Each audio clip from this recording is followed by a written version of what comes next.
At di ko masabi na ako'y isang Ako'y may kaibigang babae. Marami na siyang anak. Ngayon nagpapaturo kung paano daw mag-family planning. Tinuruan mo naman? Tinuruan ko. Ang tinuro ko nala ay sabi ko'y bumili ng kondom. O kaya pumunta sa center at may mga libre doon. So tinuro kong paggamit. Paano ba yung pagturo mo? Sabi ko'y halimbawa, ito yung putotoy niya. Ilalagay niya dito yung kondom.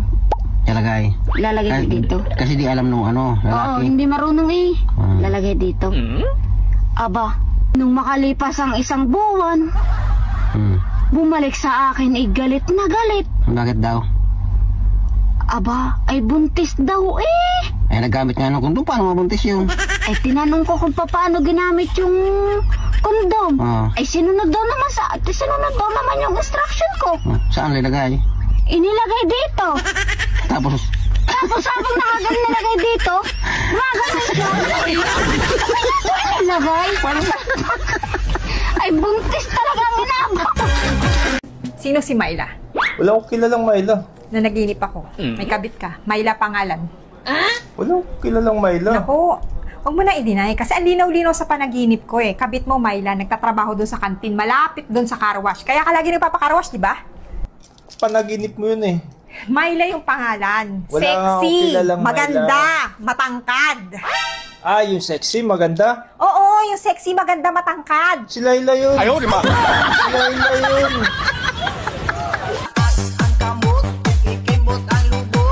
Hindi lahat ng pumapasok sa trabaho masipag.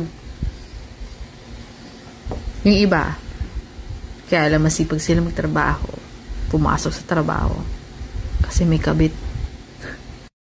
Hindi lahat ng pumapasok sa trabaho masipag. Yung iba, kaya alam masipag sila magtrabaho, pumasok sa trabaho kasi may kabit. Kape, baka pwede makiram ng kape.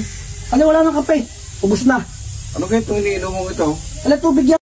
Bakit nga ba may mga babaeng maganda pero tanga? Kung may partner kang maganda pero tatanga-tanga, isa lang ibig sabihin niyan. Ginawang maganda yan ng Diyos para magustuhan mo. At ginawa naman siyang tanga para magustuhan ka. Ayan, wala nang ibang tatanggap sa'yo. Wala nang ibang lalaking tatanggap sa'yo. Hindi ako lang.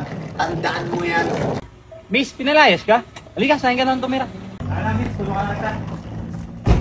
Hindi. Okay na, pati na tayo. Pinapatawad na tayo. Mga budats o mga budo.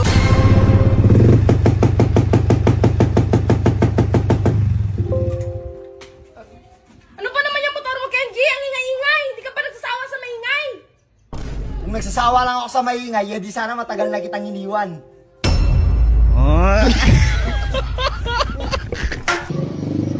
Kuya, baka gusto mo ng bag ba?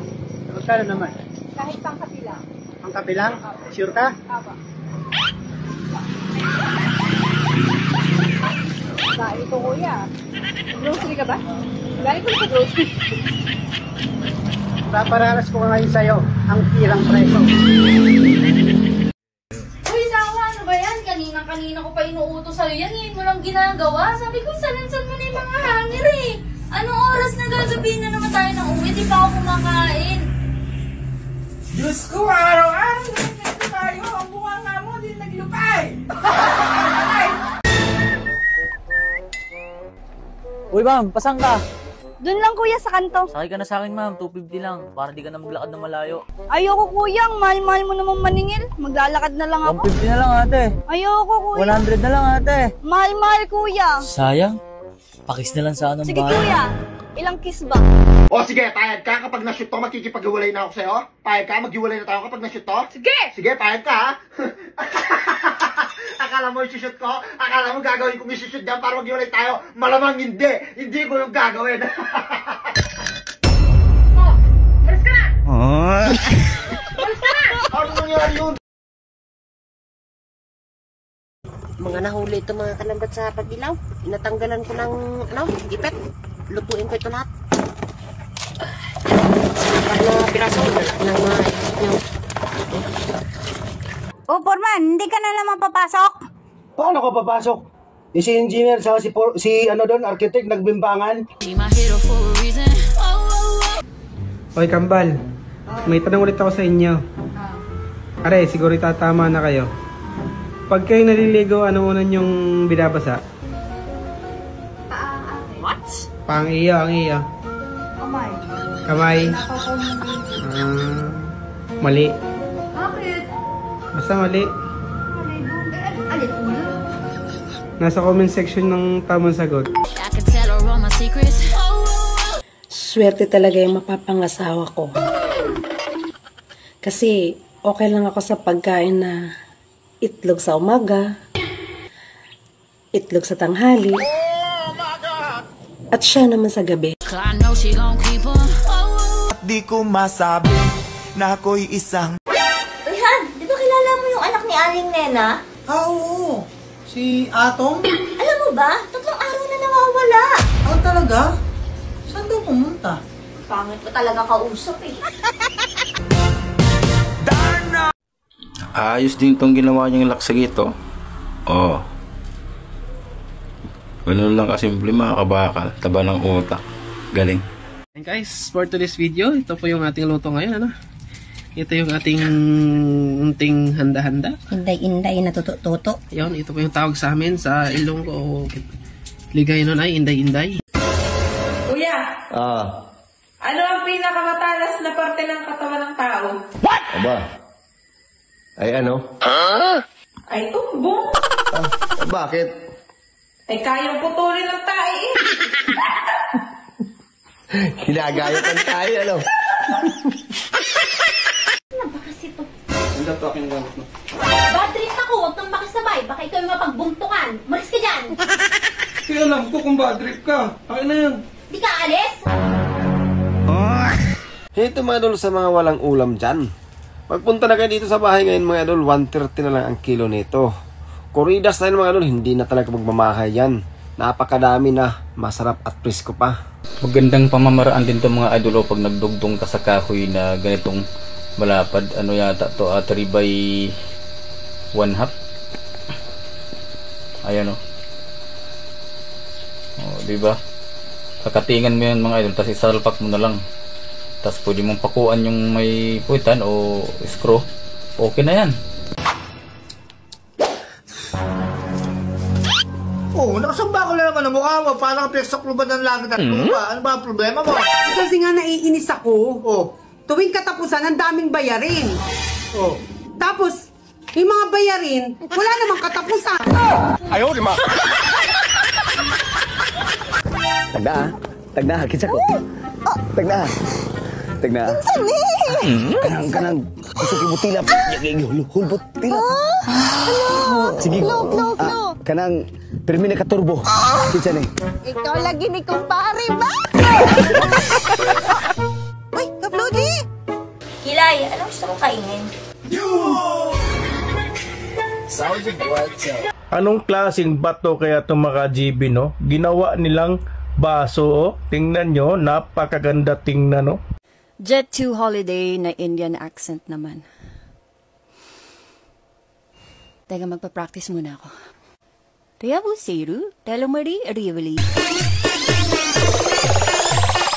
Talagang napayuko ako sa screen sa galing. Heto ang mga matitinding hacks. Una, hindi matanggal ang locking nut ng grinder. Kumuha ng needle nose pliers, ipasok sa mga butas, at gamitan ng screwdriver para mapry ito pabukas. Pangalawa, nagdrill sa metal pipe pero dumudulas ang drill bit. Lagyan muna ng tape ang ibabaw. Mas makakadrill ka ng maayos nang hindi dumudulas. Pangatlo, gusto mong baluktutin ang drain hose. Gupitin ang isang piraso ng wire, ipasok ito sa loob ng hose. Pwede mo na itong i-bend kahit anong gusto mo. Pang-apat, naputol ang pipe thread sa loob. Huwag magpanik, ipasok ang 2 bolt sa sirang bahagi, lock gamit ang screwdriver, at paikutin palabas. Pang-5, hirap itali ang steel wire ng mahigpit, madulas kapag hinihila. Solusyon, ipasok ang 2 nuts sa wire. Iikot ito sa poste. Ipasok ang dulo sa parehong nuts. Itupi pataas at ibalik sa unang nut. Habang humihila ka, mas humihigpit ito. Pang-6, nag-fray ang brake cable. I-wrap ito ng zip tie. Paikutin palabas ng clockwise. Babalik ito sa dating forma.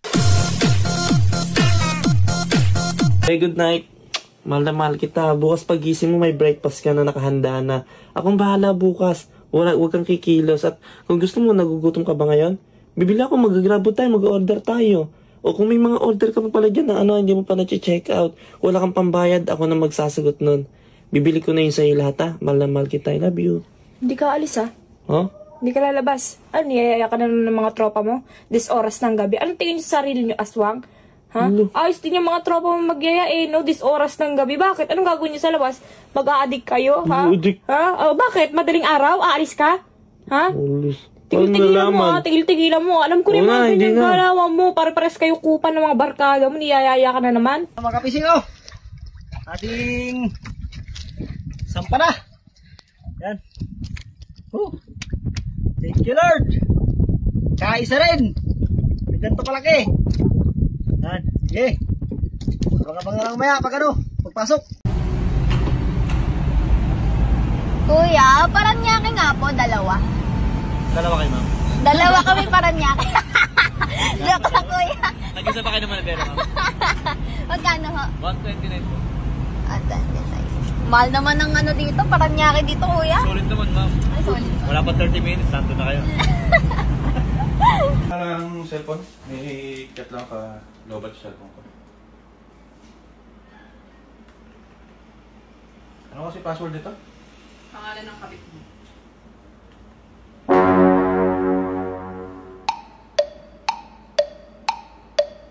Ayaw eh. Sa mga magtatanong mga amigo kung magkano kinita ko nitong Black Marlin na malaki ito. Yan. Ang laki nun migo ay 111 kilos. At ang kilo naman nun ay 260 per kilo kasi oversize daw. Meron palang oversize dito mga amigo. At buminta ito ng 28,000 mahigit mga amigo. 860 sa isang Black Marlin nun na nahuli natin. So ang pinarty natin dito sa amigo, sa Black Marlin na to ay nasa 8,000 yung pinarty natin sa ating huli na Black Marlin mga amigo. So first time ko makahuli ng ganun kalaki mga amigo na Black Marlin sa buong buhay ko sa pangingisda. Yun pa lang yun ang pinakamalaking nahuli. Marami nang beses na akong nasibaran ng ganun kalaki. Mas malaki pa doon, hindi nahuli. Ito lang ang mabait na Black Marlin natin nahuli, mabait.